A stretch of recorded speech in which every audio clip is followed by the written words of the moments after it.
आम बांकी जो माटी रे माँ चर्चिका विराजमान से माटीर एक दीप्तिमंत जाजुल्यमान कवि लिंगराज राउतु घर हला बिलीपड़ा केड़े सुंदर कथाटिए लिखिले कौन लिखिले बाबारे लिंगराज राउतु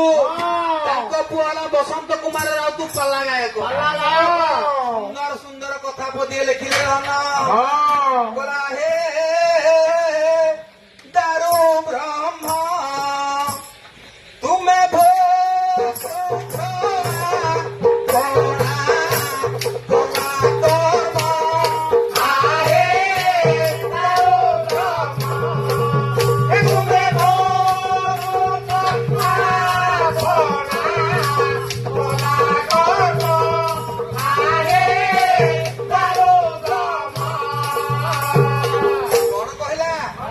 कहले कवि स्वतंत्र भाव लिखिले बांकी बिलीपड़ा लिंगराज राउतु महोदय कहती बोला हे दारू ब्रह्म तुम्हें भोगुछ अपना कला कर्म हे दारू ब्रह्म तुम्हें भोगुछ अपना कला कर्म हे दारू ब्रह्म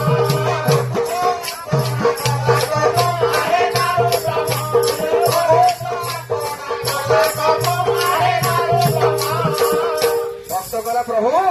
हे नीलाचल गोसाई जगतरनाथ जगन्नाथ दारुब्रह्म काठमूर्ति तमें भोगुछ अपना कला कर्म केमती लागिले हे दारू ब्रह्म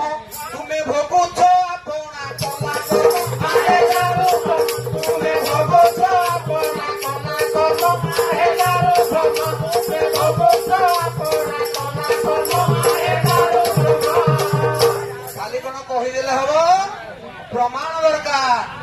बाबा रे प्रमाण गोटे दरकार हे दारू ब्रह्म हे जगन्नाथ तमें अपना कला कर्म कौन भोगुच बोला पिनाकी को देल काल कूट आशुतोष हेले नीलकंठ आशुतोष हेले नीलकंठ आशुतोष हेले नीलकंठ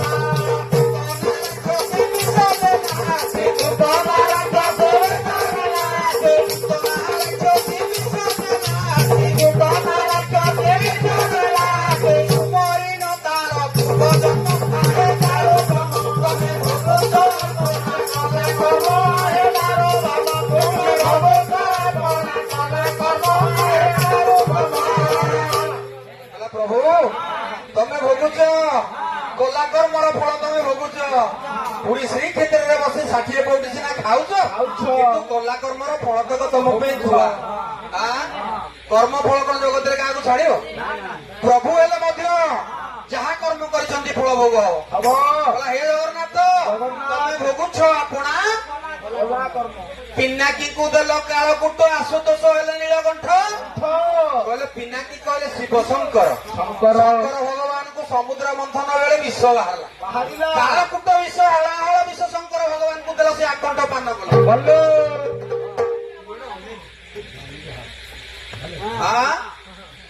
आशुतोष हेले नीलकंठ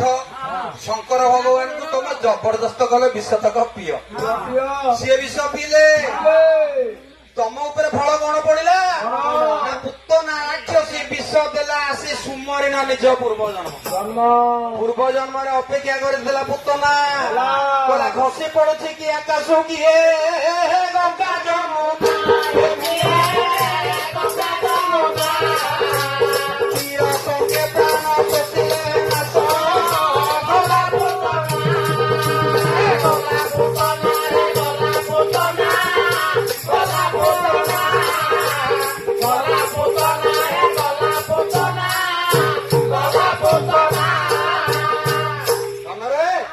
बलिराजार स्त्री हूँ विंध्यावली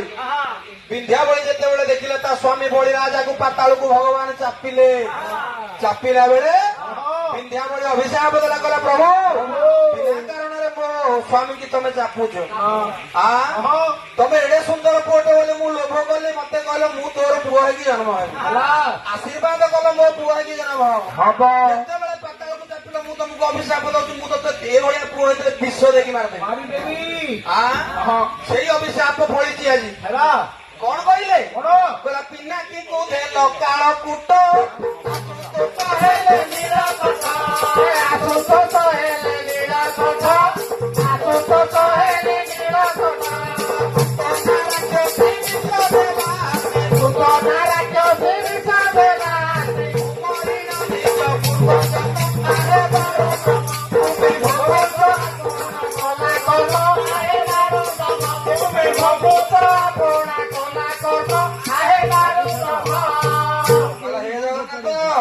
ଏବେ ଭୋଗ ତମର ଭୋଗିବା ସମୟ ପଡିଛି